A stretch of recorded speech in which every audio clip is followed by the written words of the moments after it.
In this video, we're going to address a possible misconception one may have in quantum mechanics, the idea that some states are better, more determined than others.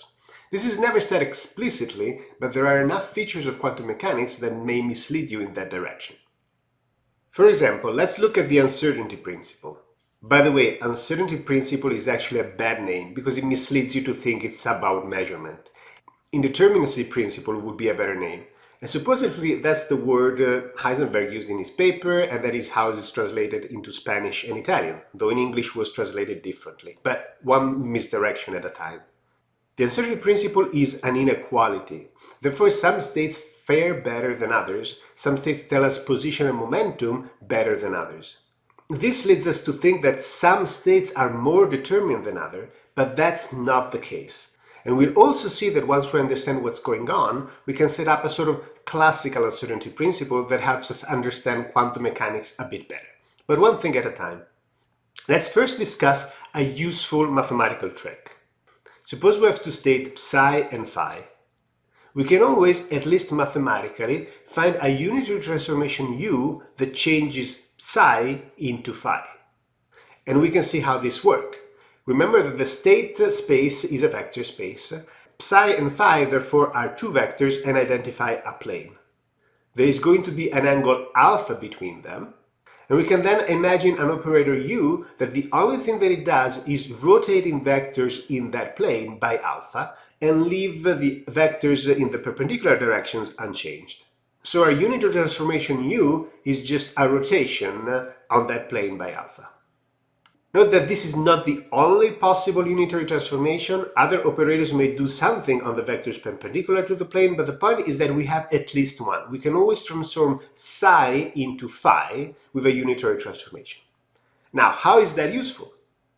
Because it allows us to prove something that you might find unexpected, that every state psi is an eigenstate of some observable. So if you have a generic state psi, maybe it's not an eigenstate of x, maybe it's not an eigenstate of p, but it will be an eigenstate of some observable. In fact, it will be the eigenstate of infinitely many observables, but we want to show that it is the eigenstate of at least one. So take an observable O, say phi is an eigenstate of O with an eigenvalue little o, and let U be the unitary operator that rotates psi into phi. As we saw before, this exists. Now consider the operator A equals to U dagger OU. This is going to be a self-adjoint operator, an observable. Now we compute A as applied to psi. Expand the definition. U applied to psi is phi. O applied to phi is little o phi, and little o is a number so we can bring it in front. And U dagger phi is psi, which is the inverse of this relationship, so that we have that A psi is equal to little o psi. So psi is an eigenvector of A with eigenvalue little o. In this sense, we can already see that being an eigenvector of some operator is not some special property that only some states have. All states have it. In that sense, all states have quantities that are perfectly prepared. Now, let's do something a bit more complicated and see how it works for uncertainty relationships. We want to show that for every state psi, we can find a pair of observable A and B such that sigma A, sigma B equals h bar over 2. That is, we want to find a pair of observable that saturates the uncertainty relationship. The construction is similar to what we did before. We take phi to be the Gaussian wave packet for x and p, and recall that Gaussian wave packet is the one that minimizes the uncertainty. U is going to be the unitary operator that rotates psi into phi. And like before, we rotate the operator. So A is going to be U dagger XU, and B is going to be U dagger PU. We can calculate the expectation of A given psi, which is psi A psi. We substitute. U psi is phi, and psi U dagger is also phi. So this is the expectation of x given phi. We can calculate the expectation of A squared. We substitute twice. U dagger is going to be the unit. Therefore, we just have the expectation of xx, which is the expectation of x squared. And you can repeat everything for B, and you find that the expectation of B given psi are the expectation of P given phi. Okay, so we have these relationships. Now we can express the standard deviation in terms of these quantities. So sigma A given psi is the square root between the difference of the expectation of A squared minus expectation of A squared. These are the same as the expectation of x, so this is going to be the same as the standard deviation of x given phi. We repeat and we get the same result between B and P. So now we can finally write that sigma A, sigma B is equals sigma x, sigma p, and sigma xp, sigma p on phi, which was a Gaussian wave packet, is going to be h bar over 2. So sigma A, sigma b given psi is h bar over 2. Now, this is technically not enough to show that the uncertainty relationship between A and B is minimized. Maybe A and B have a different uncertainty relationship that would be minimized at some other value. Since the uncertainty relationship comes from the commutator, we need to show that the commutation between A and B is IH bar. Now this is easy to do, again with math very similar to what we have done before. I leave the steps here, you can pause it if you want to look at it. But the result is that every state is a Gaussian state for some pair of operators. They most certainly will not be X and P, but there will be a pair. And the point is, if you increase the uncertainty in X and P, you will minimize the uncertainty between other operators. So yes, Gaussian wave packets minimize the uncertainty, but only between X and P. Now, this may be a little bit mind-boggling, so let's look at the problem from a different state. In statistical mechanics, the entropy is used to assess how much a macro state is uncertain. So we can ask, what is the entropy of a pure state? Well, entropy in quantum mechanics is given by minus the trace of rho log rho, where rho is the density matrix. If we have a pure state, the density matrix is the operator given by psi psi. So we need to calculate the entropy for such density matrix. To do that, note that since psi is normalized, we can insert its norm in the middle. This gets the same operator squared. So if we are in a pure state, the density matrix is idempotent. It's equal to its square. So let's calculate with those two premises. First, we apply the definition. Then we substitute inside the log rho hat square. But the log of something square is twice the log.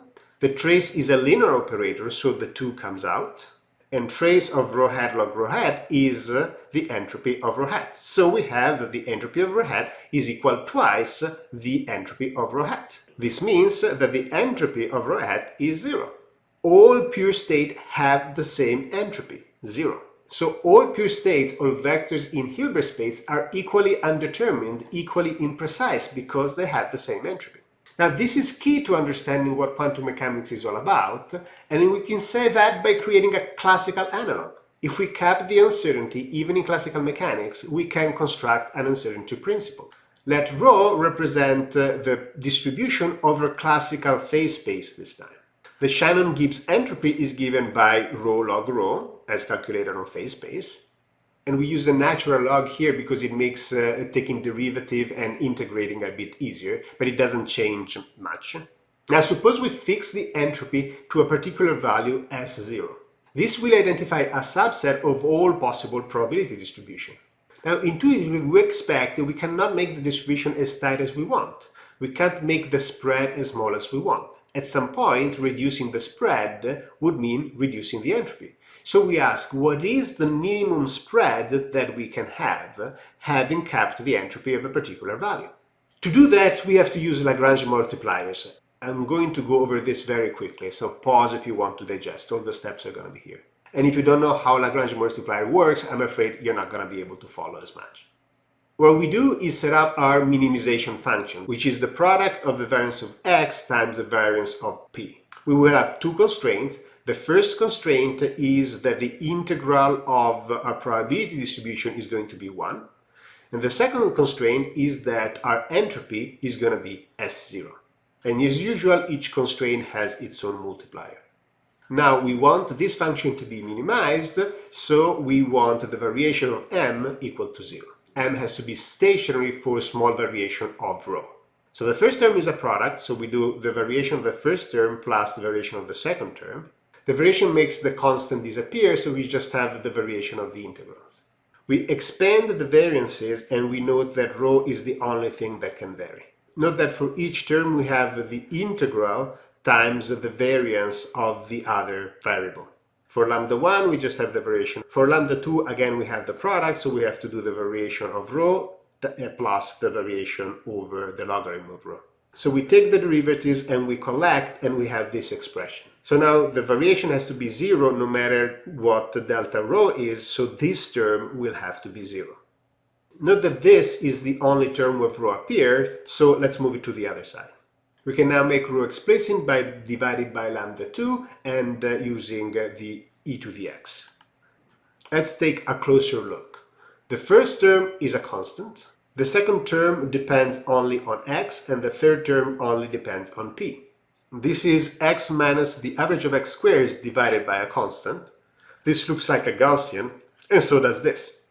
So the distribution that minimizes the spread with fixed entropy is unique, and it is a Gaussian. So this is really the same as in quantum mechanics. So in both cases, we were considering states at the same entropy, and the Gaussian wave packets is the one that minimizes the uncertainty on position and momentum. So let's write the entropy for a two-dimensional Gaussian, which is natural log of 2 pi e sigma x sigma p. Now, the mention of this is problematic because the log needs a pure number. So let's add a constant h hat to fix it. Note that h hat not only fixes the unit, but also fixes the 0 for entropy. If we now fix S0 and we put it here, we can calculate sigma x sigma p for the Gaussian. But the Gaussian is the distribution that is going to minimize sigma x sigma p. So we know that any distribution rho of x and p with a fixed S0 entropy will satisfy the follow inequality, and will have an equality if the distribution is indeed a Gaussian.